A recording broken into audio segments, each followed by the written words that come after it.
Hi, Joe. Hi. Hi. Before we go into the music that you make now, who gave you your first guitar? My granddad gave me my first guitar, and he bought it on eBay. And why did he buy one for you? I had been begging for a while, and he was into Status Quo. Do you know that band? Yeah.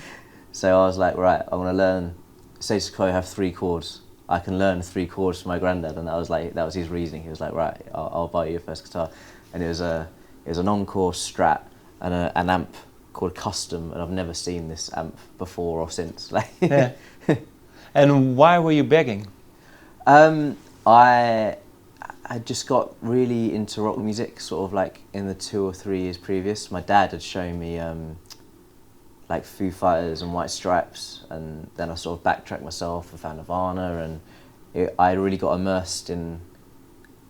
It kind of became part of my character. Rock music had become like in school, who like I was part of that sort of crowd, Yeah. and just sort of like an eagerness to sort of create rather than just listen. So yeah. And how old were you? I would have been 14. 14. And you said you were backtracking, and Yeah. What music were you really into then? Age 14, when you really wanted to play the guitar.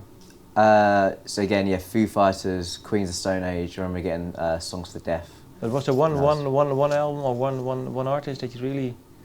Probably the Foo Fighters album. There's a One by One was the album, and I remember All My Life is the first track of the album. When that first kicked in, it was like nothing I'd ever heard before. Like it was just so like hard, and yeah, I loved it. So that's what really got me into it. But as a kid, it was like Tom Petty and stuff. That was who I really grew up on. Tom Petty and the Heartbreakers. He was like, you know, Beatles. The Beatles were a lot of people's like first music, and that's sort of how they learned to write songs from the Beatles. That was Tom Petty was sort of, for me, that was what happened. Yeah. And because now you write songs yourself. Well, obviously he passed away. What made his song good when you actually started practicing them, and now when you look back on them? It's what makes his song good? Every one of his songs sounds like a classic to me. Even if it's like an album track or one of his singles, they all sound very like they'll stand the test of time. And although they're from an era, they don't know, they're very wholesome songs. And I think, I don't know how. I'd like to know how he did that. Yeah. I don't know. They just feel timeless in a way. Yeah.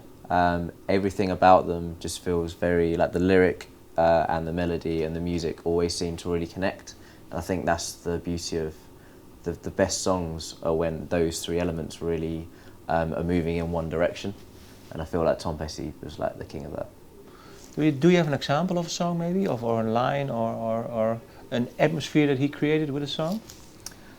I mean, one of the ones we're covering tonight, Free Falling, I think is a classic example of that. The way he sings it, and the lyric, the Free Falling lyric, just seems to really like have such a release that people really connect to. I think it's really easy to understand, even if, say someone didn't even speak the language. I think you kind of get the meaning behind the song, and that's very clever. Is it something that you also pay attention to when you write your own songs now? Now, yeah, definitely not at the start. I didn't really get that. We'd be very, very separate in. We'd have a song we kind of like the melody, say, and we'll just throw lyrics at it, and sometimes it'd work and sometimes it didn't. But for this album, and definitely the way we write songs from now on, it's all about matching up what lyric and what mood and what feeling goes together. And I definitely think that was an improvement on the second album. I think all the songs seem to have, a direction, in mood.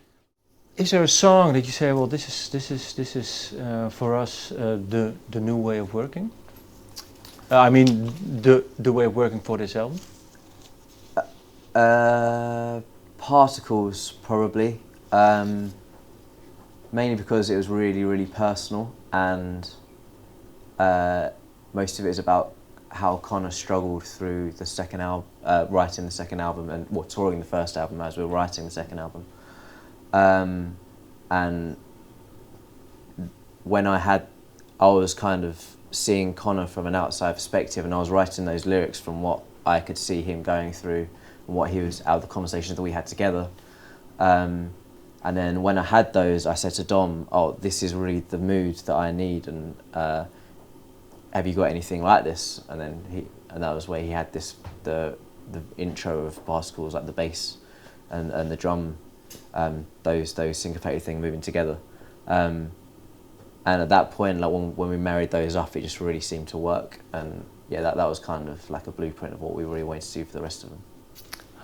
How hard is it then to write lyrics and then, for Conor to sing them?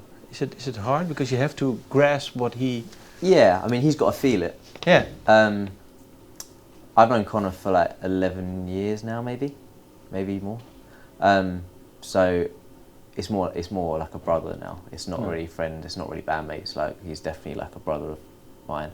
And I know really now what he would be comfortable singing. I know, and I think that's why this album worked so well, is because most of it was really personal to us. Yeah. It was what we were talking about on the bus. It was how we felt about religion. It was how we felt about politics. It was what he was going through, and the rest of us, like the mental health side of things. It was loved ones of ours. It was really something we were willing to talk about. So that really wasn't a concern for this album. I don't know. I can't tell in the future. I don't know what the songs are going to be. But yeah. But was it for you? Was it hard to see what he was going through? Yeah, absolutely. What was the hardest time? Well, in America, we nearly stopped the tour and nearly didn't tour again. That was a real possibility that we weren't going to be a band anymore. And the line in Amsterdam, I left my heart in Amsterdam, that whole feeling was that it was we'd almost stopped being a band, and it was looking back on our time, and Amsterdam was always like a really special place for us. We'd always had amazing shows. It was a place that we always seemed to come back to as a band. So it's almost like retrospective. I left my heart in Amsterdam. That was like, I left our band, Collective Heart. That was where we were, and maybe it was going to be the end. That was a tough time. I mean, and especially for like obviously Conor. Like, yeah. How long did this feeling last? It took him. Well, it took him definitely 3 or 4 months to get himself back together. But he told us during the time that he'd been feeling that way a long time previous. Right. And I think it really just caught up with him during this American tour. We did a really long run. We did 8 weeks in America, and it was too long. And that's what it just broke him eventually. Like he struggled for a bit, and then eventually just stopped. I can imagine for you, because I don't know if it's true, but I think you really wanted this. I mean, touring and success and writing songs. Absolutely, and playing. And then I think you have a good fit, I mean, music-wise, lyric-wise, and his voice. So I think it's really something unique. I can imagine you being maybe a bit angry, or maybe you sad for him, or what was your personal feeling? When you're trying to make it as a band, that's definitely not what you think about. You never think, oh, you're going to get a certain level of success, and then something like just not being able to cope with touring, or just a person's makeup. You never think that's going to affect it. But so it kind of threw us in that way.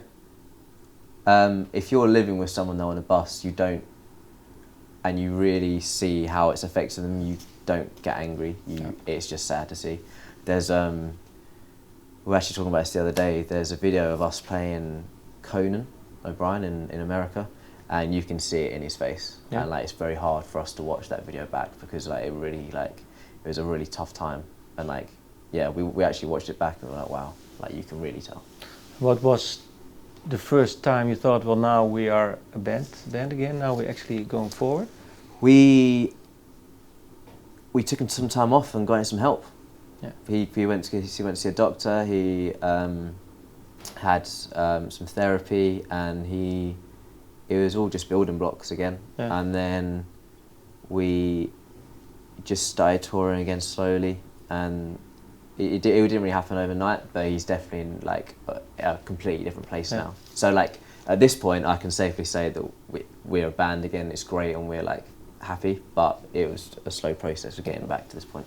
And you said Particles was one of the new, well, the songwriting that really. Is there for you a certain song that you say, well, this is something for me that's very well that I really like more maybe than the other songs that you wrote? My favourite songs? Yeah, a favourite, or maybe certain lines, or maybe certain...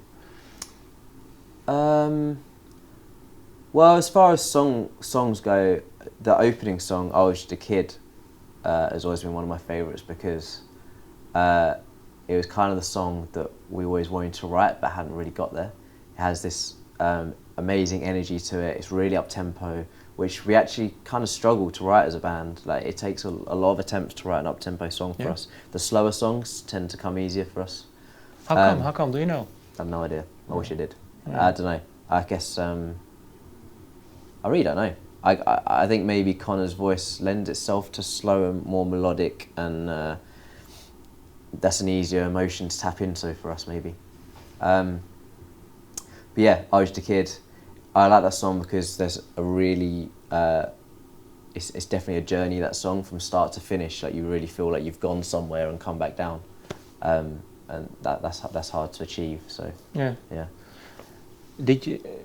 What is the song about for you? That song is about. It's about growing up, but also indoctrination, and about it's a journey of life. It's a journey of like what you maybe your expectations were as a kid, and where you thought like maybe your life would go, and about having a realization of, okay, well, maybe that's not where I thought things would be, but it's. I'm trying to think what was the key lyric in that for me. That was you gave me something to believe in. That was kind of like the positive spin we put on it. Okay, so it was things aren't turning out maybe the way we thought they would, but there's a positive spin there. And who is the you for you? Sorry? Who is the you for you in this lyric? You gave me something to believe in? That's not a person. Not a person. It's not a person. Okay. I try not to write things like that because I always feel, well, sometimes, like not always, sometimes it kind of leads the song a certain way, and it's not always a healthy way.